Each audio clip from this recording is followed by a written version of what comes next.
নমস্কার দর্শকবৃন্দ, আজ 5/1/2025 রবিবার। নতুন বছরের নতুন এক জার্নির ভিডিও নিয়ে হাজির হলাম আপনাদের কাছে। সঙ্গে আমি শুভ্র, আর আপনারা দেখছেন চ্যানেল বঙ্গাই। তবে ভিডিও শুরু করার আগে গুরুজনদের জানাই প্রণাম, আর বাকিদের ভালোবাসা জানিয়ে শুরু করছি আজকের ভিডিও। আজ আমি আপনাদের নিয়ে যাব বৈদ্যবাটির গৌড়িয়া মঠে। তবে সাইকেল নিয়ে এই মঠ দর্শনে আমার কত সময় লাগলো আর আমি ঠিক কোন রাস্তা ধরে গেলাম তা সবটাই দেখাবো এই ভিডিওতে, এবং মঠে পৌঁছে মঠ সম্পর্কিত সমস্ত তথ্য তুলে ধরবো আপনাদের সামনে। তাই ভিডিওটি স্কিপ না করে দেখার অনুরোধ রাখলাম সকল দর্শকবৃন্দর কাছে। এই মুহূর্তে আমি আছি জয়পুর ব্রিজের কাছে, আর আমি যাব ডানকুনির দিকে। ঠিক এই রাস্তা ধরেই আমি 2024-এর প্রথম ভিডিওটি কভার করতে বেরিয়েছিলাম, আর সেদিনকেও এমনই কুয়াশাচ্ছন্ন ছিল।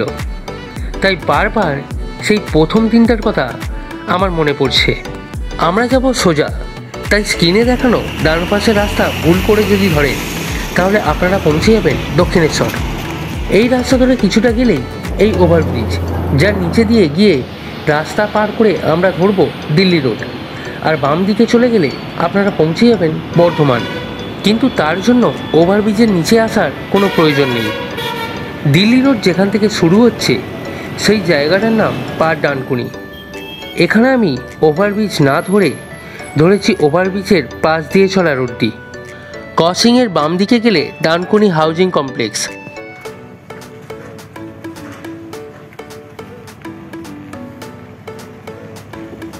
এই রাস্তা ধরেও আপনারা বর্ধমান যেতে পারেন, কিন্তু তার জন্য আপনাদের সময় লাগবে একটু বেশি। এই জায়গাটার নাম বেলু মোড়, যেখান থেকে শ্রীরামপুর যাওয়া সহজ। বেলু মোড় পার করে কিছুটা আগালেই এই ভাঙা টোল আপনাদের চোখে পড়বে, যার পর একটি রেল ব্রিজও আপনাদের পার করতে হবে, যার নিচে দিয়ে চলে গেছে হাওড়া তারকেশ্বর লাইন। তারপরই আপনারা এই মোড়টি দেখতে পাবেন। আমি রাস্তা পার করে ওপারে যাব আর ধরব শেওড়াফুলি এগ্রি বিজনেস হাবের রাস্তাটা। তবে রাস্তা পার হওয়ার সময় একটু সাবধানেই আপনারা রাস্তা পার হবেন, অথবা আপনারা চাইলে একটু আগিয়ে ডান দিকে নিমাই তীর্থ রোডটাও ধরতে পারেন। আমি সাইকেল নিয়ে থাকার জন্য এই অফ রোডটাই ধরলাম। এই রাস্তাটা ওই রোডের সাথেই মিশবে। এটাই নিমাই তীর্থ রোড, যেটা ধরে আমি সোজা আগাবো। ওই রাস্তা ধরে সোজা আগালেই এই মোড়, যেখান থেকে আপনাদের সোজাই আগাতে হবে। আর সোজা আগালেই আপনারা পেয়ে যাবেন শেওড়াফুলি বৈদ্যবাটি রেল ক্রসিং। এই ক্রসিং থেকে আর কিছুটা আগালেই আপনারা সেই ঐতিহাসিক নিমাই তীর্থ ঘাটের দর্শন পেয়ে যাবেন। এই ঘাটকে কেন ঐতিহাসিক বলছি, তার কারণ এই ঘাটের সাথেই জুড়ে আছে নিমাই ঠাকুরের স্মৃতি। কথিত আছে নিমাই ঠাকুর পুরীর উদ্দেশ্যে যাবার সময় এই ঘাটে স্নান সেরে বিশ্রাম নেন, তাই এই ঘাটের নাম নিমাই তীর্থ ঘাট। ঘাটে ঢোকার প্রধান তোরণের ডান পাশে আছে নিমাই ঠাকুরের পূজিত মূর্তি, আর বাম পাশে জগন্নাথ দেবের পূজিত মূর্তি। সেই মন্দিরগুলি বন্ধ থাকার কারণে আপনাদের দেখাতে পারলাম না। তবে ঘাটে নামার মুখে নিমাই ঠাকুরের একটি স্ট্যাচু আপনাদের নজরে পড়বে। আর এই ঘাটের পাশেই অবস্থিত অতি সুন্দর সেই মঠটি, যার নাম গৌড়িয়া মঠ। আসুন আগে ঘাটের সামনে থেকে ঘুরে আসি, কারণ আমি ভুলবশত মঠের পিছন দিকে চলে এসেছি।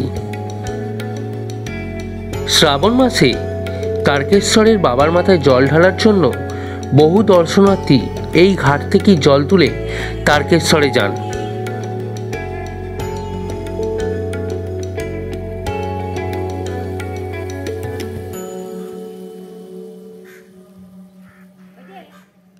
এটি মঠের পিছন দিক হলেও এই দিক দিয়েও মঠে প্রবেশ করা যায়। এই মঠে আপনারা ট্রেনে করেও আসতে পারেন, তাহলে আপনাদের ধরতে হবে হাওড়া থেকে যে কোনো শেওড়াফুলিগামী লোকাল, আর নামতে হবে শেওড়াফুলি স্টেশনে, অথবা আপনারা বৈদ্যবাটি স্টেশনেও নামতে পারেন। কারণ এই জায়গাটি শেওড়াফুলি আর বৈদ্যবাটি স্টেশনের মাঝে অবস্থিত। আর যে কোনো একটি স্টেশনে নেবে আপনাদের ধরতে হবে টোটো। এ তো গেল হাওড়ার দিক থেকে আসা দর্শনার্থীদের কথা, কিন্তু কলকাতার দিকের দর্শনার্থীদের এই মঠে আসতে হলে প্রথমে আসতে হবে ব্যারাকপুর, তারপর সেখান থেকে পৌঁছাতে হবে 2 পয়সার ঘাট, আর সেই ঘাট থেকে লঞ্চ ধরে আসতে হবে শেওড়াফুলি ঘাটে। সেখান থেকে পায়ে হেঁটে এই মঠে সহজেই চলে আসতে পারবেন আপনারা।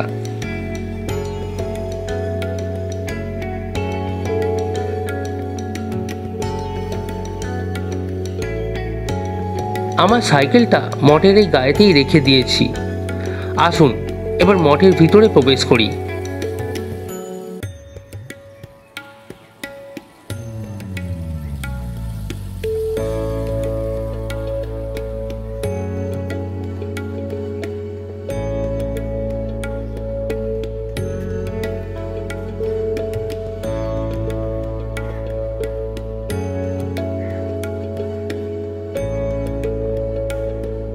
মঠের পিছন দিক থেকে প্রবেশ করলেই আপনারা দেখতে পাবেন নরসিংহদেবের একটি মূর্তি, যার দুই পাশে দুটি সিংহ ও দুটি হাতির মূর্তি আছে।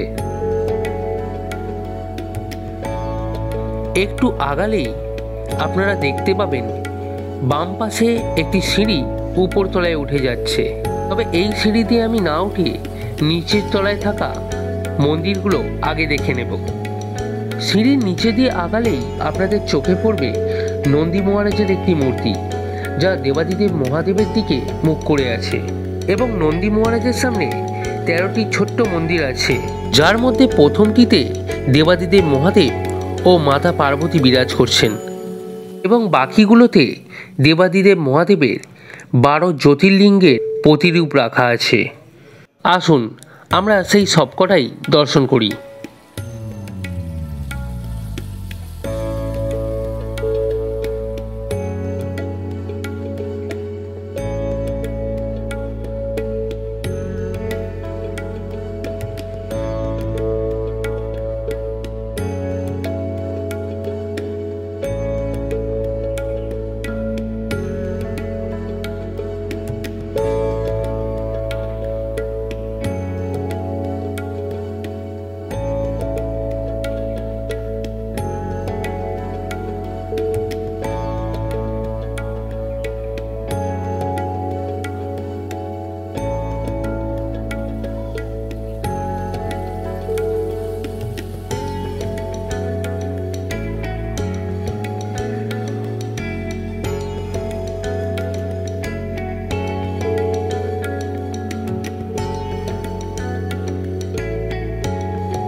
দ্বাদশ জ্যোতির্লিঙ্গের মন্দিরগুলির পাশেই আছে বজরংবলীর একটি সুন্দর মন্দির।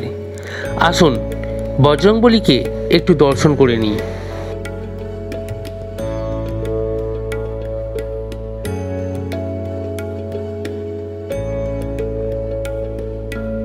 বজরংবলীর মন্দিরের পাশেই আছে একটি ছোট্ট সুন্দর শ্রী গোপীশ্বর মহাদেবের মন্দির।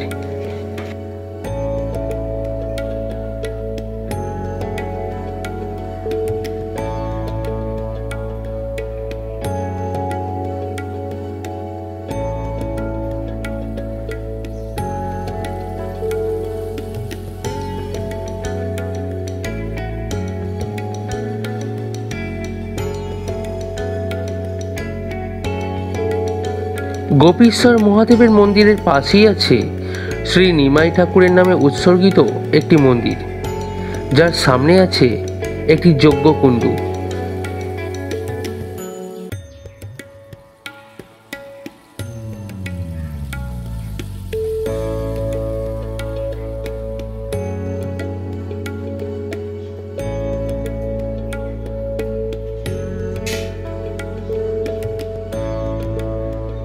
নিমাই ঠাকুরের নামে উৎসর্গিত মন্দিরের ঠিক সামনেই আছে একটি তুলসী মঞ্চ, যেখানে তুলসী মাতা গঙ্গার দিকে মুখ করে বসে আছেন।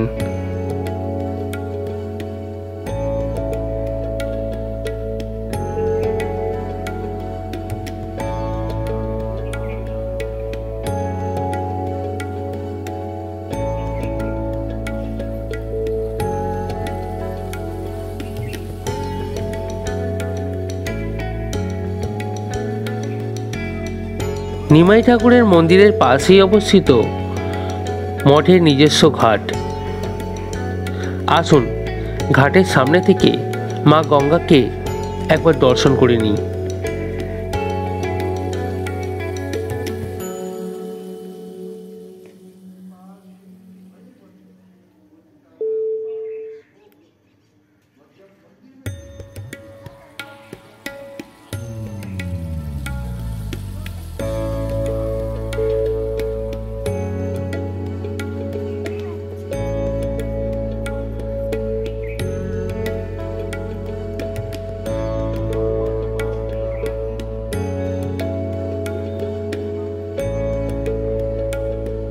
ঘাটের ঠিক পাশেই অবস্থিত মা গঙ্গা, মা যমুনা ও মা সরস্বতী, সাথে শ্রী ভাগীরথের একটি মন্দির।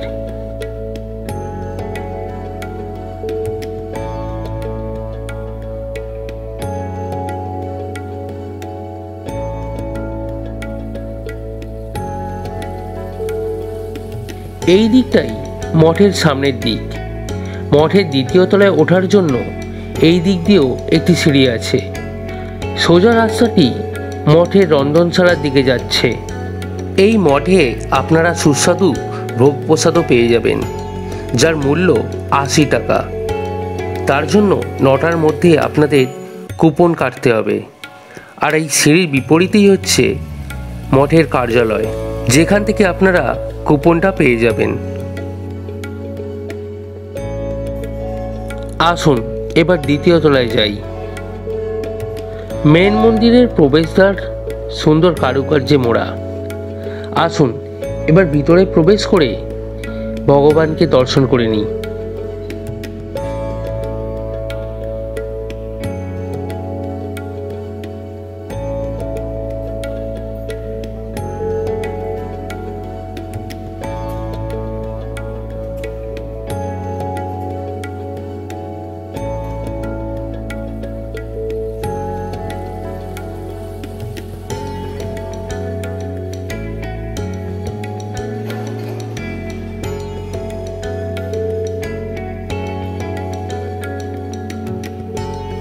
ভগবানের সাথেই এই মন্দিরের প্রধান মহারাজের একটি মূর্তি আপনাদের চোখে পড়বে।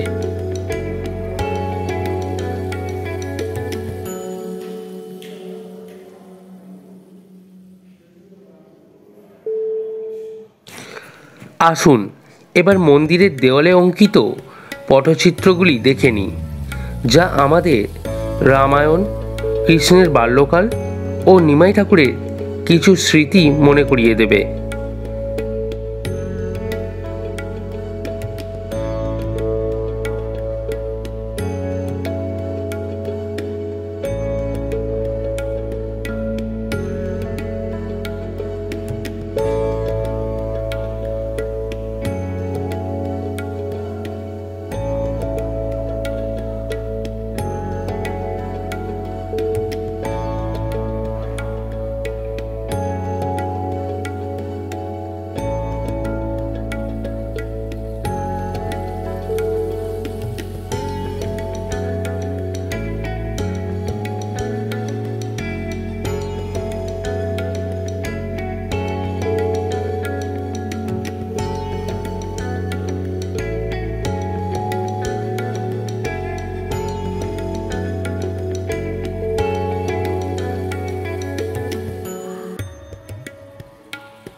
মেন মন্দিরের চারপাশটা ঘুরে দেখার সময় স্তম্ভের উপরে বজরংবলীর একটি মূর্তিও আপনাদের চোখে পড়বে।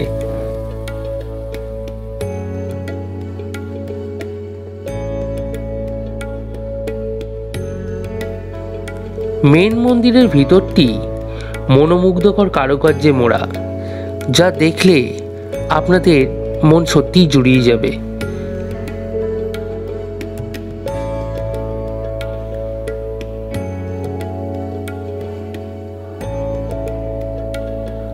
আসুন এবার মঠের ছাদ থেকে একবার ঘুরে আসি। ছাদের সিঁড়িতে ওঠার বাম দিকেই আছে প্রধান মহারাজের শয়নকক্ষ। আসুন ছাদে যাওয়ার আগে সেটাই একবার দর্শন করে নিই।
ছাদের উপর থেকে মঠের চূড়া ও কুয়াশায় মোড়া চারপাশটা দেখে মনটা ভরে গেল। তাই যতটা সম্ভব আপনাদেরকেও তা দেখানোর চেষ্টা করলাম। তবে ছাদে ওঠার জন্য প্রধান মহারাজের পারমিশন নিয়েই আমি এই ছাদে উঠি। তাই কেউ যদি এখানে আসেন তারা দয়া করে এই মঠের নিয়ম শৃঙ্খলা ভঙ্গ করবেন না।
এবার বাড়ি ফেরার পালা।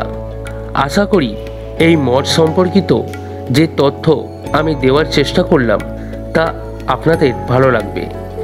যদি এরপরও আপনাদের কিছু জানার থাকে তাহলে আমায় কমেন্টে তা জিজ্ঞাসা করতে পারেন।